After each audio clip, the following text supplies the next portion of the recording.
Hello everyone and welcome back to the channel.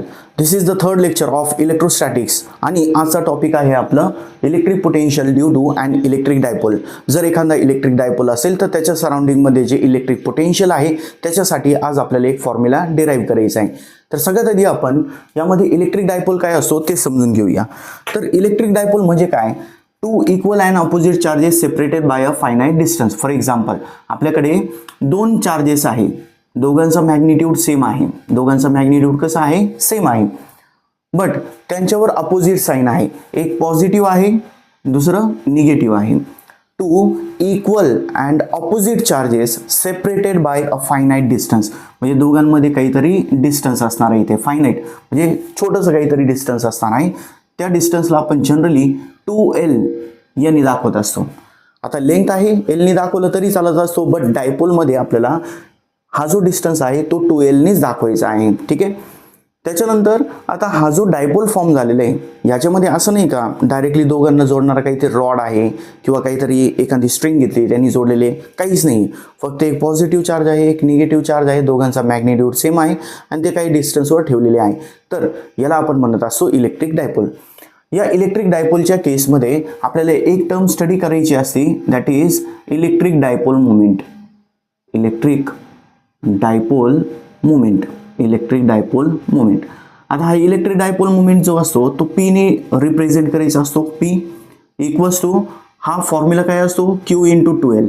So the product of charge and the distance between, the product of magnitude of one of the charge and the distance between two charges is known as electric dipole moment. म्हणजे जो त्याचा formula आहे त्यालाच आपण definition मध्ये convert करू शकतो आणि हा सिम्पली स्ट्रेंथ ऑफ डायपोल दाखवत असतो. म्हणजे तो डायपोल किती स्ट्रॉंग आहे, म्हणजे तो दुसऱ्या चार्जेसला किती अट्रॅक्ट करू शकतो, रिपेल करू शकतो, किती त्यामध्ये स्ट्रेंथला दाखवण्यासाठी ही टर्म असते थोडक्यात. तर यामध्ये हा जो इलेक्ट्रिक डायपोल मोमेंट आहे हा एक टाईपचा वेक्टर आहे. सो वेक्टर क्वांटिटी झाली, त्याला आपण वेक्टर फॉर्ममध्ये दाखवलं. आता हा Q चार्ज एक स्केलर क्वांटिटी असती. लेंथला आपल्याला वेक्टर बनवायचं आहे. लेंथला काय बनवायचं आहे? वेक्टर. तर ही जी लेंथ आहे त्याला आपण वेक्टर फॉर्ममध्ये घेतलं. आता त्याचं मॅग्निट्यूड तर आहे 2L. त्याची डायरेक्शन कोणती असणार आहे? The direction is from negative to positive charge. Negative पासून कुठे असणार आहे? पॉझिटिव्ह चार्ज पर्यंत असणार आहे. ठीक आहे. सो हा असतो डायपोल. याच्यामध्ये दोन आपल्याला लाईन्स कन्सिडर करायचे असतात. एक असती axial line, the line which passes through both the charges. या दोन्ही चार्जेस मधून पास होणारी जी लाईन असती त्याला काय म्हणतात? ॲक्सिस ऑफ द डायपोल किंवा त्याला ॲक्सियल लाईन म्हणतात. And the line which passes through the centre and perpendicular to the axis म्हणजे डायपोलच्या सेंटर पासून पास होणारी लाईन आणि त्याला परपेंडिक्युलर, ॲक्सिसला परपेंडिक्युलर ही जी लाईन असणार आहे याला इक्वेटोरियल लाईन किंवा सिम्पली इक्वेटर म्हणतात. तो डायपोलला दोन इक्वल पार्टमध्ये डिवाइड करत आहे थोडक्यात. तर तो एक टाईपचा इक्वेटर झाला, इक्वेटोरियल लाईन म्हणतात किंवा सिम्पली इक्वेटर म्हणत असतात. हा झाला ॲक्सिस आणि हा झालं इक्वेटर. तर आपल्याला डायपोलसाठी एवढी थिअरी रिक्वायर्ड आहे या डेरिव्हेशनमध्ये बघण्यासाठी. ठीक आहे. तर सगळ्यात आधी आपण काय करणार, यामध्ये एक डायपोल कन्सिडर करणार आहे. So consider that there are two charges, positive and negative charges situated at A and B points. समजा इथे A पॉईंट आहे, त्याच्यावर पॉझिटिव्ह चार्ज +Q ठेवलेला आहे. त्याच्यानंतर काही डिस्टन्सवर इथे दुसरी पोझिशन आहे किंवा दुसरं पॉईंट आहे B, याच्यावर -Q एवढं चार्ज ठेवलेलं आहे. The distance between these two charges is 2L. Total distance किती आहे? हा total distance is 2L and O is the centre of the dipole. इथे आपण एक O पॉईंट दाखवलं. O काय असणार आहे? याचा सेंटर असणार आहे. Now we will consider random point C. हा इथे एक पॉईंट कन्सिडर केला आपण C. हा जो C पॉईंट आहे तो डायपोलच्या सेंटर पासून R एवढे डिस्टन्सवर आहे. फॉर एक्झाम्पल इथून तर इथपर्यंतचा डिस्टन्स आपण काय घेतलं? R एवढ्या डिस्टन्सवर सेंटर पासून, डायपोलच्या सेंटर पासून R एवढ्या डिस्टन्सवर एक पॉईंट आहे C. त्याच्यावर आपल्याला इलेक्ट्रिक पोटेन्शियल फाइंड आउट करायचं आहे. सो त्याच्यासाठी आपण काय करणार, यामध्ये थोडंसं चेंज करून घेऊ. फर्स्ट थिंग, या A आणि C मधलं डिस्टन्स आपण R1 ने दाखवू. इथे A आणि C मधलं डिस्टन्स कशाने दाखवलं? आपण R1 ने दाखवलं. त्याच्यानंतर C आणि B मधलं डिस्टन्स आपण R2 ने दाखवू. इथे C आणि B मध्ये कशाने दाखवलं? R2. इकडे आहे R1, हा आहे आपलं R1 आणि इकडे असणार आहे R2. ठीक आहे. त्याच्यानंतर पुढे हा जो इथे एक लाईन दिसत आहे आपल्याला, ही जी लाईन आहे OC, या लाईनचा आणि डायपोलच्या ॲक्सिसचा काहीतरी अँगल बनणार आहे. आता डायपोल मोमेंटची डायरेक्शन जर बघितलीत कुठून कुठे असते, निगेटिव्ह टू पॉझिटिव्ह चार्ज. तर हा झाला डायपोल मोमेंटची डायरेक्शन आणि हा आहे पॉइंटला जोडणारी लाईन. दोघांमध्ये हा जो अँगल असणार आहे, दिस इज अँगल थिटा. ठीक आहे. The angle made by the line with the dipole axis will be theta. त्याच्यानंतर आपल्याला या C पॉईंटवर आता डिस्टन्सेस जे आपण घेत आहे, हा दिसत असताना डायग्राममध्ये आपण ड्रॉ केलेले आहे. इथे डिस्टन्सेस नियरली सारखे दिसत आहे R आणि L, बट त्यामध्ये हा जो R असतो, R is very very greater than L असतो. म्हणजे तो पॉईंट डायपोलपासून खूप लांब असणार आहे. As compare to R, L खूप छोटा असणार आहे. ठीक आहे. तो पुढे जाऊन आपल्याला निग्लेक्ट करायचा आहे. सो या डायग्रामच्या अकॉर्डिंग जो टोटल पोटेन्शियल असणार आहे, मी इथे लिहितो असं, total potential at C, total potential at C पॉईंटवर टोटल पोटेन्शियल काय असणार आहे, म्हणजे हा चार्ज आहे, यांनी पण एक टाईपची इलेक्ट्रिक फील्ड फॉर्म केलेली आहे, त्याचा काहीतरी तिथे पोटेन्शियल असणार आहे. B पॉईंट आहे, त्याचं पण इथे पोटेन्शियल आहे. सो जो C पॉईंट असणार आहे त्याच्यावर जो टोटल पोटेन्शियल असणार आहे, that will be the addition of these two electric potentials V1 and V2. आता पोटेन्शियलचा फॉर्म्युला आपण लास्ट लेक्चरमध्ये बघितलेलं आहे, 1/4πε0 Q/R. सो यामध्ये V1 ज्यावेळेस घ्यायचं आहे आपल्याला, त्यामध्ये काय करणार आपण, V1च्या जागेवर काय आलं, 1/4πε0 इंटू पहिलं चार्ज काय आहे, Q आहे, आणि त्याचं त्या चार्जपासून पॉईंटचा डिस्टन्स किती आहे, R आहे. ठीक आहे. R1 आहे, R1 प्लस दुसरं पोटेन्शियल किती आहे, 1/4πε0. दुसऱ्यावर चार्ज किती आहे, -Q आहे, आणि त्याचा आणि C पॉईंटचा डिस्टन्स किती आहे, R2 आहे. ठीक आहे. तर आपल्याला असा एक काहीतरी फॉर्म्युला भेटलं.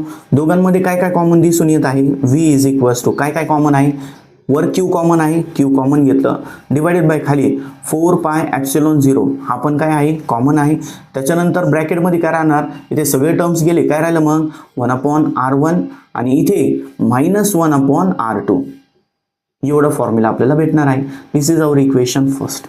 म्हणजे आपलं मेन टार्गेट काय पुढे, का हा जो R1 आणि R2 आहे, 1/R1 अँड 1/R2, याची व्हॅल्यू फाइंड आउट करायची आणि त्यामध्ये पुट करायचे. ठीक आहे. इथपर्यंत झालं, ही पहिली स्टेप झाली त्याची. आता डायग्राममध्ये थोडंफार चेंज करायचं आपल्याला.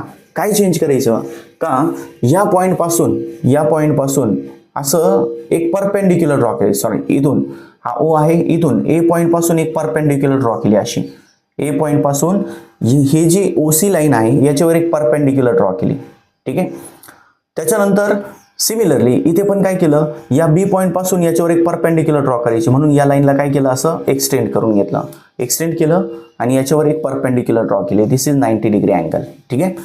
तर हा जो इथे पॉईंट भेटला त्याला आपण डिकन्सिडर करून घेऊ, काही गरज नाही तशी, पण आपण डिकन्सिडर केलं. आता यामध्ये जे ट्रायंगल फॉर्म झालेलं आहे, त्या ट्रायंगलवरून समजा हा इथे 90 डिग्री इथे न दाखवता आपण इथे दाखवू. तर इथे यामध्ये हा जो ट्रायंगल फॉर्म झालेला आहे तो कसं दिसून येतोय बघा. इथे एक राईट अँगल ट्रायंगल आहे, असं ह्या टाईपचा एक राईट अँगल ट्रायंगल आहे. हा जिथे अँगल थिटा असेल, समजा हा अँगल थिटा आहे, तो आपलं O पॉईंट झालं. जिथे 90 डिग्री अँगल आहे इथे आपण D पॉईंटच कन्सिडर करू. जिथे 90 डिग्री असणार आहे तिथे D कन्सिडर केलं आणि दुसरं असणार आहे हा A पॉईंट. तर हा राईट अँगल ट्रायंगल आहे. या केसमध्ये आपल्याला फक्त साइन थिटा आणि कॉस थिटा घ्यायचा आहे. यापैकी आपल्याला कोणतं डिस्टन्स माहित आहे, फक्त A पासून तर सेंटरपर्यंत किती डिस्टन्स असणार आहे, तो A पासून सेंटरपर्यंत हा डिस्टन्स असणार आहे L.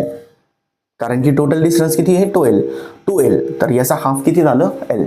सो हा डिस्टन्स माहिती आहे आपल्याला याची गरज आहे, OD ची गरज आहे. कशाची गरज आहे, OD. आता OD कसं फाइंड आउट करणार, त्यासाठी बघा, जर आपण इथे साइन थिटा घेतलं, साइन थिटा काय असतो, ऑपोजिट अपॉन हायपोटेनियस. ऑपोजिटला काय आहे, OD आहे, हायपोटेनियसला काय आहे, OA आहे, L आहे.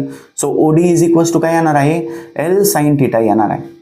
नाही सॉरी, आपल्याला काय घ्यायचं आहे, OD म्हणजे ॲडजेसंट साईड आहे. म्हणजे इथे काय घ्यावं लागेल आपल्याला, कॉस थिटा. म्हणजे इथे कॉस थिटा घेतलं, कॉस थिटा काय असणार आहे, ॲडजस्टंट साईड अपॉन हायपोटेनियस, म्हणजे इथे काय येणार आहे एल कॉस थिटा. हा काय आलं एल कॉस थिटा, म्हणजे ओडीची व्हॅल्यू काय घेऊन टाकायची आहे एल कॉस थिटा. त्याच्यानंतर सिमिलरली जर आपण साइन थिटा घेतलं, साइन थिटा काय येणार आहे AD upon L, AD upon L, म्हणजे एडीची व्हॅल्यू काय झाली एल साइन थिटा. ठीक आहे, म्हणजे इथे काय घ्यायचं आपल्याला एल साइन थिटा. सो याच्या अँगलच्या ॲडजस्टंटला कॉस थिटाची टर्म असेल आणि अँगलच्या इथे दाखवलं बरं का चुकून, इथे आलेला आहे तो एल साइन थिटा इकडे असणार आहे एल साइन थिटा. अँगलच्या अपोजिटला काय असणार आहे एल साइन थिटा. त्याच्यानंतर पुढे एकच लाईन ही पुढे गेलेली आहे आणि हीच लाईन दोघांना क्रॉस होत आहे, म्हणजे हा अँगल पण काय असणार आहे थिटाच असणार आहे. म्हणजे हा अँगल जिथे असणार आहे ते शेजारी कोणती टर्म असणार आहे एल कॉस थिटाची टर्म असणार आहे एल कॉस थिटा, आणि त्याच्या अपोजिटला कोणतं असणार आहे एल साइन थिटा एवढा असणार आहे. क्लिअर. आपल्याला असे दोन L sine theta L cos theta, या साइन थिटाची गरज नाही, आपल्याला मेन कॉस थिटाची गरज आहे.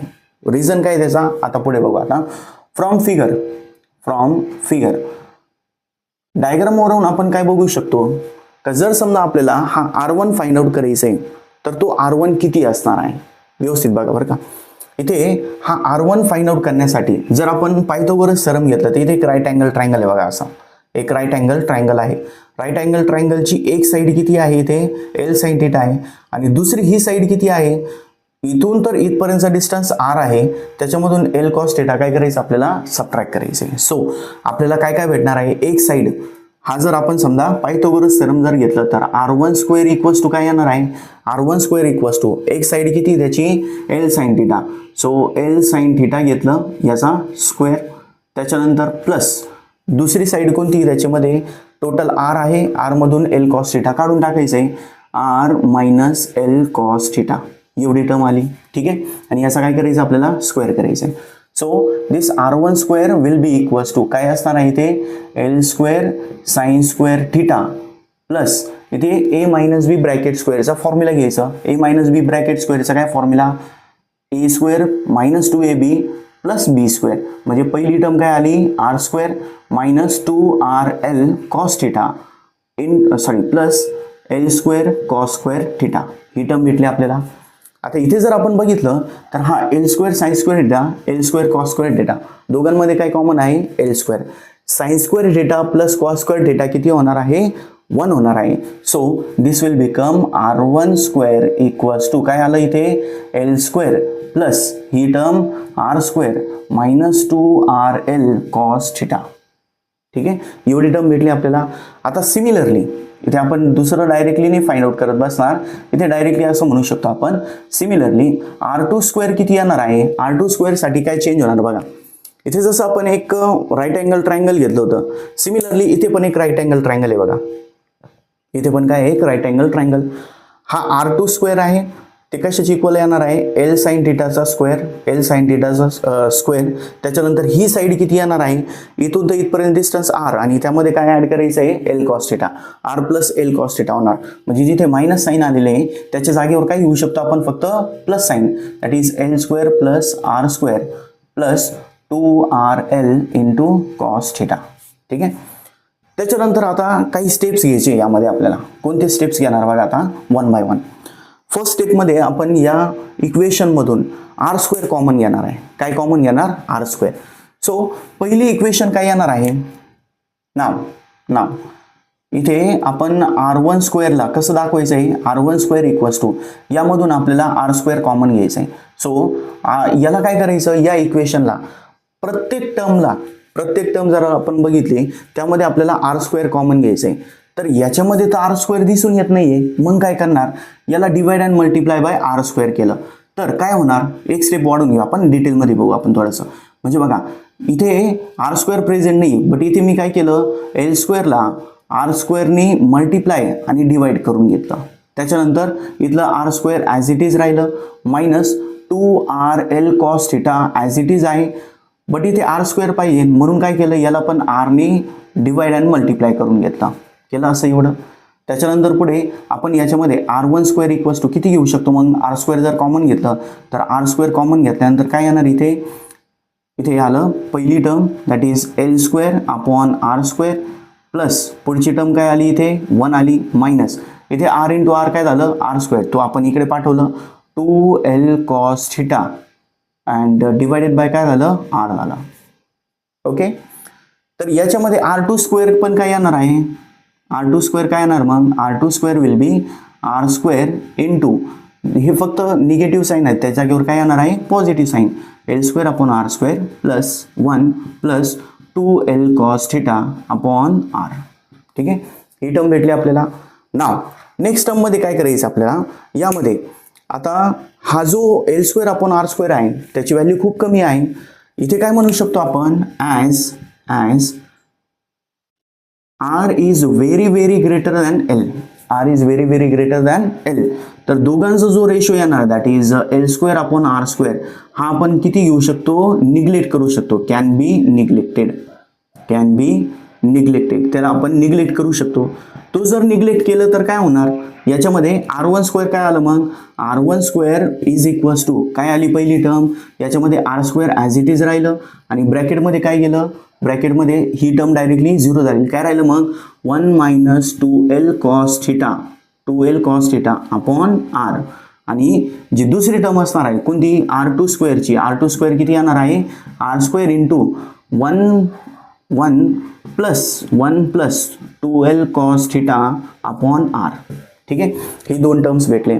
नेक्स्ट मध्ये आपल्याला काय करायचं इथे याचा स्क्वेअर रूट घ्यायचा आहे याचा काय करणार आपण स्क्वेअर रूट घेणार. सो स्क्वेअर रूट जर घेतलं तर R1 स्क्वेअर काय येणार बघा स्क्वेअर रूट जर घेतलं नेक्स्ट स्टेप काय घेतली यामध्ये स्क्वेअर रूट घेतलं स्क्वेअर रूट जर घेतलं तर इथे काय भेटणार आपल्याला R1 स्क्वेअरचा स्क्वेअर रूट घेतलं काय भेटलं आपल्याला R1 त्याच्यानंतर R राहिलंय आर स्क्वेअरचा स्क्वेअर रूट आर असणार आहे. त्याच्यानंतर पुढे ही जी टर्म आहे याची पॉवर किती होणार ही पूर्ण जर स्क्वेअर रूटमध्ये जर गेली तर याची पॉवर किती येणार आहे 1/2 1 minus 2l cos theta upon R आणि याची पॉवर किती झाली आता 1/2 म्हणजे R2 किती येणार आहे आता R2 is equals to r into 1 minus जागेवर काय झालं plus 2l cos theta upon r raise to किती आलं 1/2 स्क्वेअर रूट घेतलं.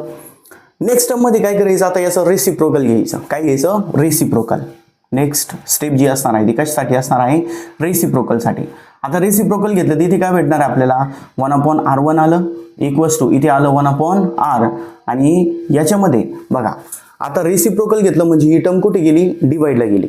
आता त्या डिवाइडला गेल्यानंतर त्याला जर आपल्याला न्यूमरेटरमध्ये जर घ्यायचं असेल तर 1/2 आहे वर आल्यानंतर तो काय होणार -1/2 म्हणजे इथे काय भेटणार आपल्याला 1 minus 2l cos theta upon R आणि याची पॉवर किती होणार -1/2. सिमिलरली जो R2 असणार आहे तो किती भेटणार आहे 1/r into 1 plus 2l cos theta upon R आणि याची पॉवर किती झाली परत -1/2. क्लिअर झालं का म्हणजे तो जर रेसिप्रोकल मध्ये गेला म्हणजे खाली जर गेलं डिवाइडला त्याला जर आपल्याला वर घ्यायचं असेल तर पॉझिटिव्हच्या जागेवर फक्त निगेटिव्ह घ्यायचं एवढी स्टेप आहे. त्याच्यानंतर आपण इथे एक थेरम यूज करणार आहे त्याला आपण बायनोमियल एक्सपान्शन म्हणत असतो बायनोमियल एक्सपान्शन. आता हा जो बायनोमियल एक्सपान्शन असतो हा आपण कधी यूज करू शकतो ज्यावेळेस 1 plus x raise to n हा असं जर असेल तर याच्या जागेवर आपण 1 प्लस nx घेणार आहे. का बरं घेत असतो असं इथे x अशी टर्म पाहिजे का तो 1 पेक्षा खूप लेस आहे 0.00 समथिंग आहे. इथे जर आपण रेशो जर घेतलं cos थिटाची व्हॅल्यू जरी सोडून दिली आपण तर यामध्ये r ग्रेटर आहे as compare to l. So denominator is greater than numerator ती व्हॅल्यू लेस दॅन 1च असणार आहे. सो याच्यामध्ये 1 प्लस nx आपण घेऊ शकतो म्हणजे 1/r1 काय भेटणार आपल्याला देअरफॉर 1/r1 किती आलं इथे 1/r1 is equals to 1/r into ब्रॅकेटमध्ये काय येणार इथे 1 मायनस 1 प्लस nx मायनस आहे तर मायनस घेतलं आणि याची पॉवर काय आहे इथे n आहे तर याच्या जागेवर किती आहे -1/2 म्हणजे इथे आलं -1/2 आणि इंटू पुढे काय राहिलेली टर्म आहे 2l cos theta as it is घेतलं डिवायडेड बाय काय इथे r आहे. ओके तर याच्यामध्ये आता जर आपण पुढची स्टेप बघितली काय होणार, मायनस मायनस काय झाली इथे प्लस झालं आणि हा 2 आणि 2 काय झालं कॅन्सल, म्हणजे 1/r1 इज इक्वल्स टू काय आलं 1/r इंटू ब्रॅकेटमध्ये काय आलं 1 plus L cos theta upon R, 1 plus L cos theta upon R. म्हणजे सिमिलरली 1/r2 किती येणार आहे मग 1/r2 is equals to 1/r into मायनसच्या जागे प्लसच्या जागेवर काय झालं minus L cos theta upon R. हा झाला आपलं 1/r1 अँड 1/r2. हे कुठे पुट करायचं, पुट इन 1. आता 1 मध्ये जर पुट केलं तर काय होणार, इथे q/4πε0 ॲज इट इज राहणार आहे. Okay, therefore v is equals to काय आलं q/4πε0 ॲज इट इज आलं आणि ब्रॅकेटमध्ये काय गेलं 1/r1 मायनस 1/r2. 1/r1 काय आहे 1/r1 ची व्हॅल्यू काय आहे 1/r इंटू ब्रॅकेटमध्ये काय आहे 1 plus L cos theta upon r. त्याच्यानंतर पुढे मायनस 1/r2 आहे, मायनस 1/r2 ची व्हॅल्यू काय 1/r into 1 minus L cos theta upon R. ही टर्म भेटली आपल्याला. नेक्स्ट काय करायचं, दोघांमध्ये काय कॉमन दिसतोय, दोघांमध्ये 1/r कॉमन आहे, त्याला साईडला घेतलं. Therefore v is equals to काय आलं मग v is equals to q/4πε0 आणि 1/r कॉमन घेतलं. इथे ब्रॅकेटमध्ये काय राहिलं, पहिली टर्म राहिली 1 plus L cos theta upon R आणि दुसरी टर्म काय राहिली आहे मायनस 1 आणि मायनस मायनस हा काय झालं plus L cos theta upon R. ही टर्म भेटली आपल्याला. नेक्स्ट 1 - 1 किती झालं 0. L cos theta upon R plus L cos theta upon R किती झालं तो 2 L cos theta upon R. म्हणजे v इज इक्वल्स टू किती आलं q/4πε0. इथे काय आलं 2l cos theta upon R आणि इथे ऑलरेडी आर एक प्रेझेंट होतं, हा ब्रॅकेट मधला राहिला. ओके, आता इथे आपण एक व्हॅल्यू पुट करू शकतो. इथे काय पुट करता येणार आहे इलेक्ट्रिक डायपोल मोमेंट. काय फॉर्म्युला बघितलंय आपण सुरुवातीला, electric dipole moment P is equals to काय असतो Q इंटू 2L. देअरफॉर इथे आपण Q इंटू 2L च्या जागेवर काय घेऊ शकतो P. Therefore V is equals to काय आलं P cos theta divided by इथे काय येणार आहे 4πε0 आणि r इंटू आर काय झालं r². This is the formula for कशासाठी आहे तो electric potential due to an electric dipole. हा फॉर्म्युला आपण फायनली डिराईव्ह करू शकतो एवढे स्टेप्स घेतल्यानंतर. क्लिअर झालं का. आता यामध्ये बघा एकदा शॉर्टमध्ये रिवाइज करून घेऊ आपण. ए आणि बी दोन पॉईंट्स आहेत, त्याच्यावर पॉझिटिव्ह निगेटिव्ह चार्ज प्लेस केलेले आहे. त्याच्यानंतर दोघांमधलं डिस्टन्स किती आहे 2l आहे. तर या सेंटर पासून r एवढे डिस्टन्सवर एक पॉईंट आहे C. त्या पॉईंटवर इलेक्ट्रिक पोटेन्शियल किती आहे तो आपल्याला फाइंड आउट करायचा आहे. A आणि C मधलं डिस्टन्स r1, B आणि C मधलं डिस्टन्स आपण r2 कन्सिडर केलेलं आहे. ठीक आहे. सो C पॉईंटवर जो टोटल पोटेन्शियल असणार आहे तो किती असणार आहे v1 प्लस v2. दोघांची ॲडिशन होणार. फॉर्म्युलेस पुट केले, त्यामध्ये q/4πε0 कॉमन घेतलं, ही टर्म भेटली आपल्याला. इक्वेशन फर्स्ट घेतला. आता r1 आणि r2 फाइंड आउट करण्यासाठी काय करायचं, इथे परपेंडिक्युलर्स ड्रॉ करून घ्यायचे. या पॉईंटवरून परपेंडिक्युलर ड्रॉ केली तर इथे येणार आहे, इथून परपेंडिक्युलर ड्रॉ केली तर इथं नाही येऊ शकत, इकडे येणार आहे. सो इकडे एक्सटेंडेड लाईन करून घेतली.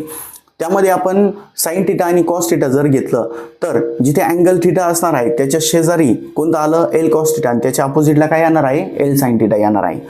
तसंच इथे पण करून घेतलं तर त्याच्यावरून जर आपण समजा पायथागोरस थेरम घेतलं, पायथागोरस थेरम पहिल्यासाठी काय येणार आहे r1² equals to L sine theta square plus ही साईड किती येणार आहे r मायनस एल कॉस थिटाचा स्क्वेअर.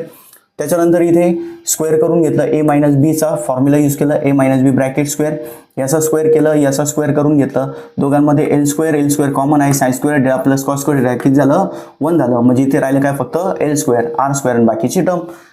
फक्त दुसऱ्यामध्ये काय होणार r2² मध्ये जिथे मायनस साईन त्याच्या जागेवर काय येणार आहे प्लस साईन येणार आहे, फक्त एवढंच चेंज झालं. त्याच्यानंतर पुढे काय करायचं आपल्याला ह्या इक्वेशन मधून r² कॉमन घ्यायचं आहे. बट इथे तर r² प्रेझेंट नाही म्हणून काय केलं r² ने डिवाइड अँड मल्टिप्लाय केलं. इथे r ने डिवाइड अँड मल्टिप्लाय केलं कारण की r इंटू आर काय होणार आहे r² कॉमन घेतलं. r1² आणि r2² असे दिसणार. त्याच्यानंतर काय केलं, ही टर्म आपल्याला काढून टाकायची कारण की आर एलपेक्षा खूप खूप ग्रेटर आहे. ती टर्म निघून गेली म्हणजे आपल्याला हा आणि हा फॉर्म्युला भेटलं R1 आणि R2. त्याच्यानंतर स्क्वेअर रूट घेतलं म्हणजे याची पॉवर किती आली 1/2. 1/2 आल्यानंतर याचा रिसिप्रोकल घ्यायचं. रिसिप्रोकल घेतलं तर हा डिवाइडला जाणार, वर येत असताना निगेटिव्ह होऊन जाणार म्हणजे तो निगेटिव्ह साइन आलं. नंतर काय करायचं, बायनोमियल एक्सपान्शन यूज करायचं. 1 + x रेज टू n असेल तर 1 + nx घेणार. 1 + x, एक्सच्या जागेवर ही टर्म आहे आणि एनच्या जागेवर -1/2. इथे पहिल्यासाठी मायनस आहेत, मायनस घेतलं, -1/2 मल्टिप्लाय केलं, मायनस मायनस प्लस झालं, आपल्याला R1 आणि R2 असं भेटलं. ही व्हॅल्यू घ्यायची, याच्यामध्ये पुट करून द्यायची. इथे जर पुट केलं तर आपल्याला हा फॉर्म्युला असं दिसून येणार आहे. 1/r कॉमन घ्यायचं, त्यामध्ये बाकीचे राहिलेले टर्म्स इथे जर बघितलं 1 - 1 0 होऊन जाणार. बाकीचे L cos θ upon r, L cos θ upon r दोघांची ॲडिशन झाली 2L cos θ upon r. Q × 2L काय असतो, डायपोल मुवमेंट P असतो, त्याची व्हॅल्यू P पुट करायची, P cos θ upon r². एवढं आलं. त्याच्यानंतर ॲक्सिस आणि इक्वेटरवर याची व्हॅल्यू काय असते तेवढं फक्त बघायचं राहिलं आहे. आता जर समजा आपण इथे कन्सिडर केलं का जो पॉईंट आहे C पॉईंट हा ॲक्सिसवर आहे. ॲक्सिस म्हणजे काय, ही लाईनला आपण पुढे घेऊन गेलं इकडे किंवा या लाईनला इकडे घेऊन गेलो आपण, तर अँगल किती होणार आहे, जो P बार असतो त्याची डायरेक्शन कुठून कुठे असते, फ्रॉम निगेटिव्ह टू पॉझिटिव्ह. जर C ला आपण इकडे घेऊन आलो तर 180 डिग्री अँगल होणार आहे कारण की हा अँगल पूर्ण इकडे येणार आहे 180 डिग्री.